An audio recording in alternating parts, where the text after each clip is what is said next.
Okay, we're rolling. Hey, welcome to the How to Podcast series. It's Dave with you. We're doing our little mini-series around podcasting for professionals, encouraging professionals to consider podcasting as something that they should add to their life as a creative person and as a professional. So we're looking at on-air radio talent. You know, the people you listen to in the morning drive, the afternoon chuckle, and the evening overnights.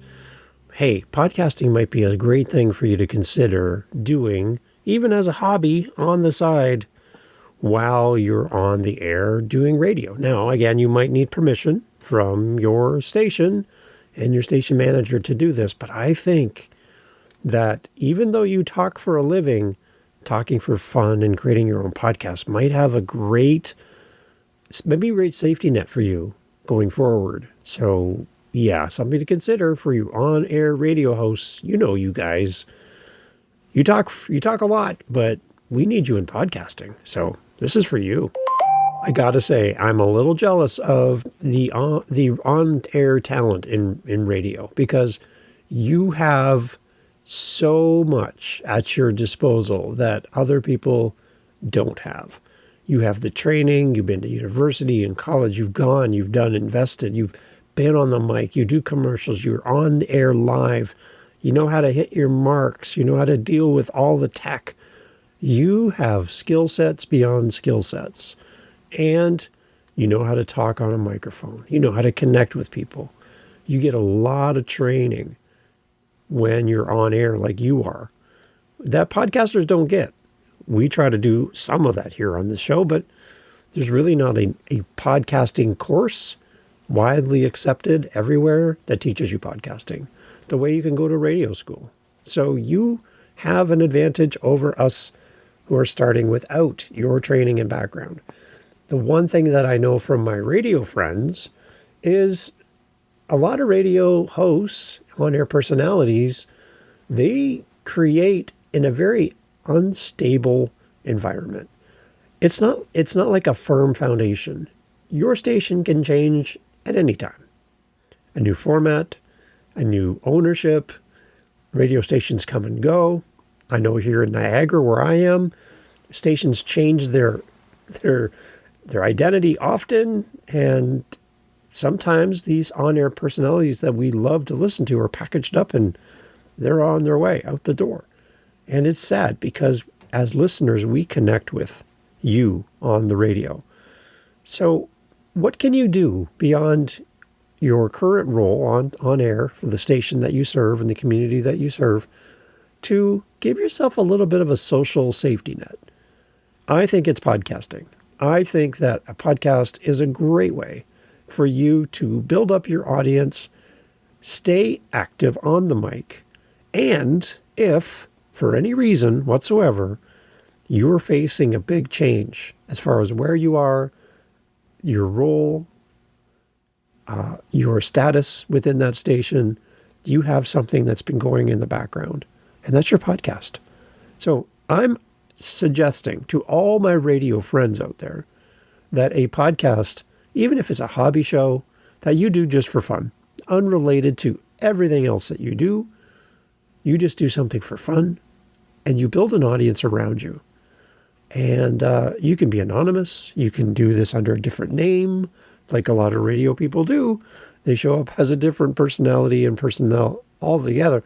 So you could do that in podcasting and create something that you have in your back pocket. I think it might be a great idea for you, and I'm here to encourage you in that direction. I'm glad you're here. So the beauty of podcasting is you can create it whenever you want, and it can be listened to around the world. Radio, for the most part, is local-based. Radio has a specific audience, and if you weren't there, you missed it.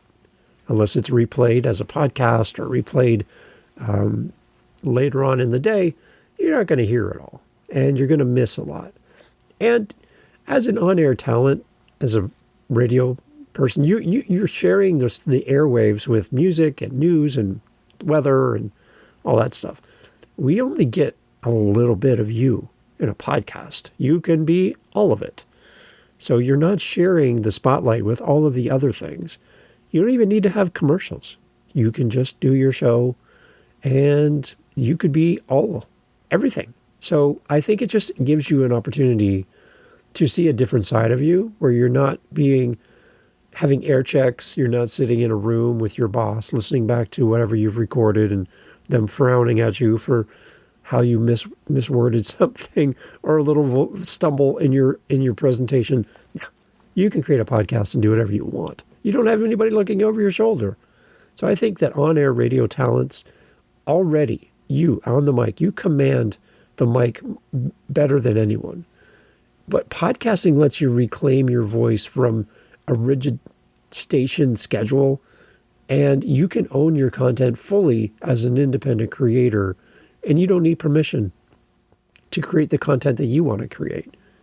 I think pros like you, the morning hosts, the DJs, the talk show vets, should really launch a podcast. You should really consider this. Turning your linear airtime into evergreen assets that build personal brands, help you to be more diverse, maybe create some income for you, and reach a global audience. I think that radio has its place, but podcasting is like the ninja of audio. You get to go anywhere you want, and you don't need anybody to say you can go there or you can't. I think we need to break free from this linear constraints of radio. Radio locks you into live slots. Podcasts make every segment on demand. Repurpose your best bits. If you have permission to use your content, great. If not, create new content.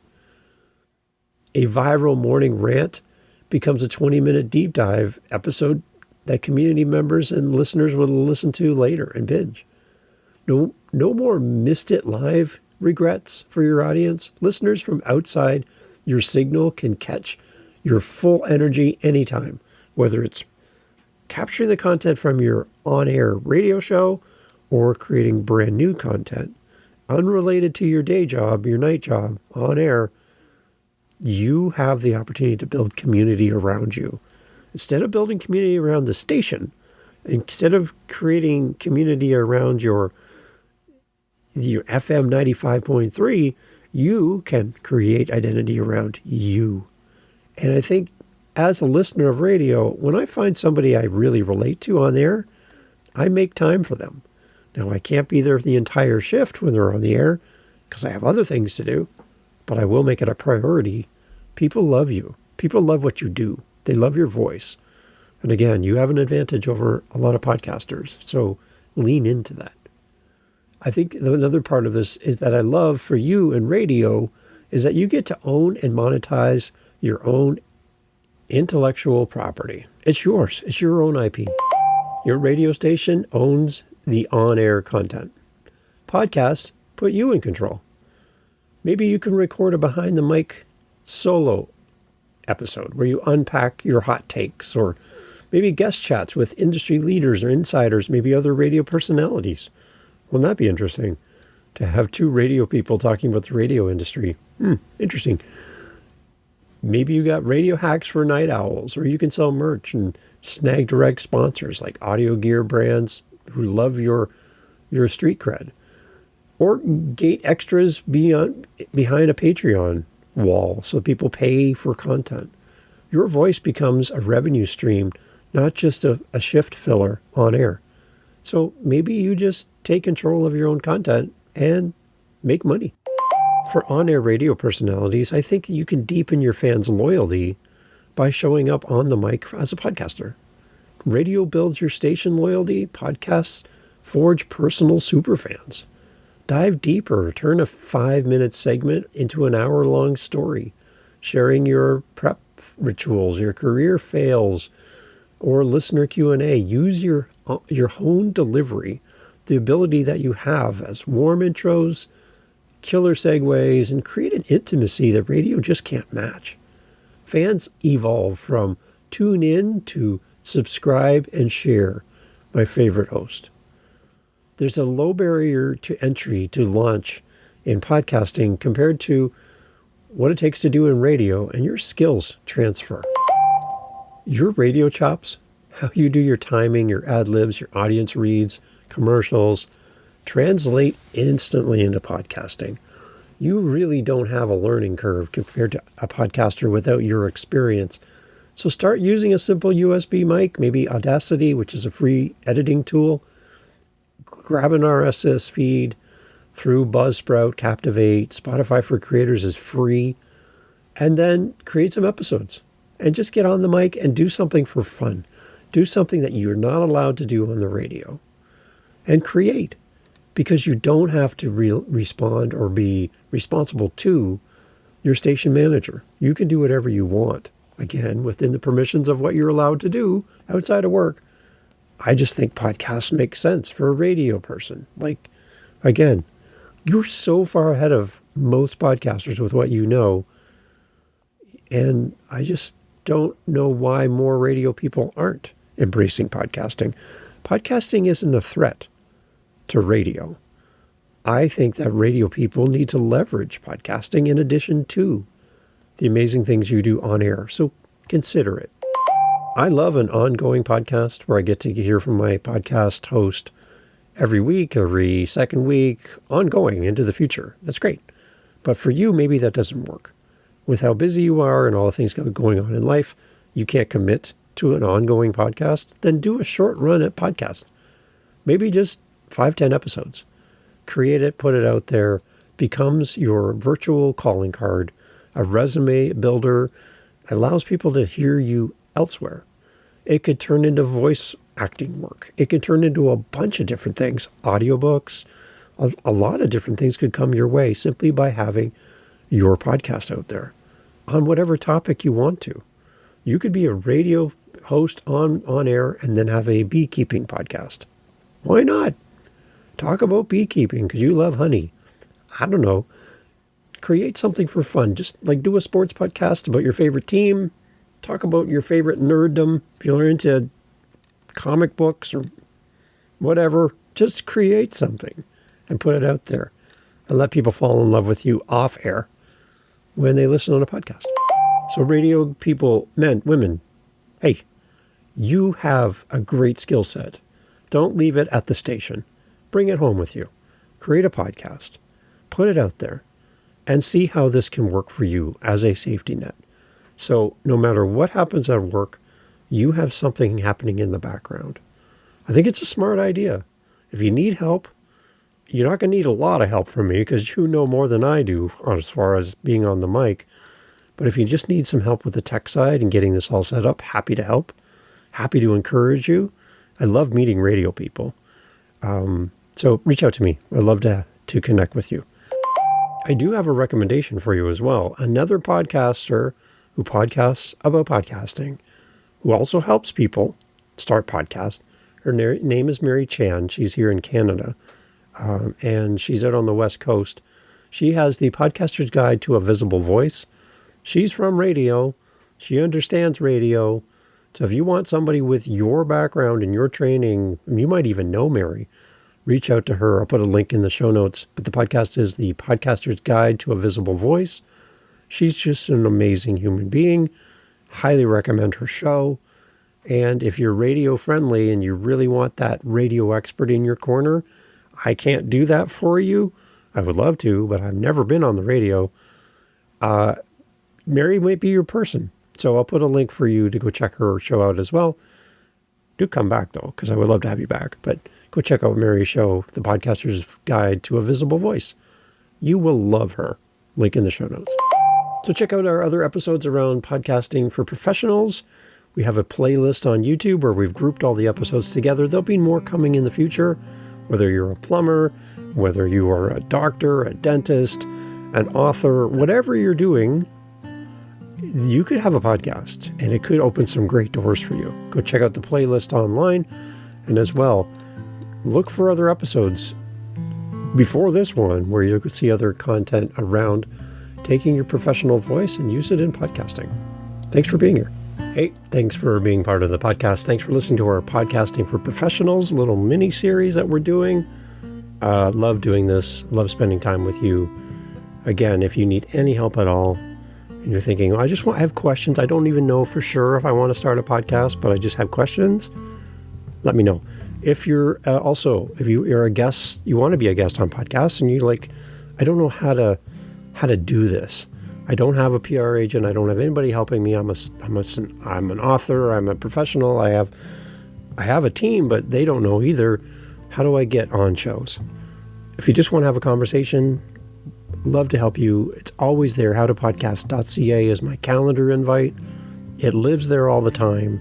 You have access to it anytime you want. Whatever's available when you open that calendar, when in whatever time zone, I'm ready for you. So let's get together and chat. I'll give you some direction, give you some ideas, some tools, some websites, some places to consider. Happy to help you. Always willing to serve, and love helping new guests find podcasts as well. So I've got some great options for you. I have some great friends in podcasting as well that can get you started. And really from there, you can build wherever you want to go. So whether you want to be a podcaster yourself, as we're talking about in this little mini series for professionals about podcasting, starting your own show, even if it's just short, a few episodes, right? We're talking about that here. We're also talking about guesting. So if you need help with that and you want somebody to walk with you on the guesting journey, you don't have a PR agent, even if you do have a PR agent, you're still like, I don't know what I'm doing. Reach out to me, howtopodcast.ca. I'd love to help you and point you in the right direction. Again, here to serve. Love to see you grow and build community around whatever you're doing. And I believe podcasting could be the answer for you. Firmly believe it, and I have proof. So reach out to me soon. Thank you for being here. Thanks for listening. Take care. Great. You're still here? Awesome. This is where I put some bonus content at the end of the episode. This is just for you because you stuck around to the end. Not everybody gets to this point. I recognize that. But you're here. So thank you. So this is just a you and me time. The question came in to me when I was coaching somebody this week, and they said, Dave, what do you do when you get really nasty feedback? I'm petrified that I'm going to put my stuff out there and somebody's going to come at me. What do I do? And yeah, it could happen. Anything that you put out on the internet, anytime you put yourself out there in the world, you open the door for criticism. You open the door for people who are quite mean, the trolls, we like to call them, right? But they don't know you as a person. Most likely they've never met you. They'll never meet you in real life. And people are brave when they hide behind a computer screen. People feel invincible, and they don't understand the power of their words. So when you get feedback that really stings or really hurts, it's very deeply personal, and you're just like, I give up. Like, if that's what people think of me, I shouldn't be doing this. My biggest caution for you is to never let that kind of feedback get to your heart. It's okay to see it, deal with it, and delete it, but don't dwell on it. Because I can tell you, for the one person who says something nasty about you, there's 100 people who love you. And they couldn't imagine you not being in a part of their routine as a podcaster. So yes, there's the potential somebody's not going to like you. For the most part, people who don't like you will just leave. They won't burn any bridges with you. They'll just go, and you'll never know. But when somebody gets nasty with you, just don't let it get to your heart. That's the most dangerous part. When you start feeling overwhelmed and super judged, you're not going to be everybody's choice. Somebody's not going to like your voice. Somebody's not going to like your style. Somebody's not going to like your opinion. Somebody's not going to like who you stand for. Somebody's not going to like your values. There's going to be 1,000 reasons why people might not like you. But that can't be a reason for you to not start your podcast or continue with your show. Because, like I said, even though somebody doesn't like you, there's other people who do. So be the voice of the community that you want to serve, and don't let things stick in your heart when somebody makes a nasty comment about you. If you ever want to chat about this, because I've had people come at me, I can give you examples, but I'd love to help you, even if it's just having a virtual coffee and chatting about what happened, and maybe we can turn it around for you so that you stay in podcasting longer. Because I know there's people who love you, so don't let one bad apple spoil it all. They might come for you, but you're stronger than that. Just protect your heart. That's my advice. Take care.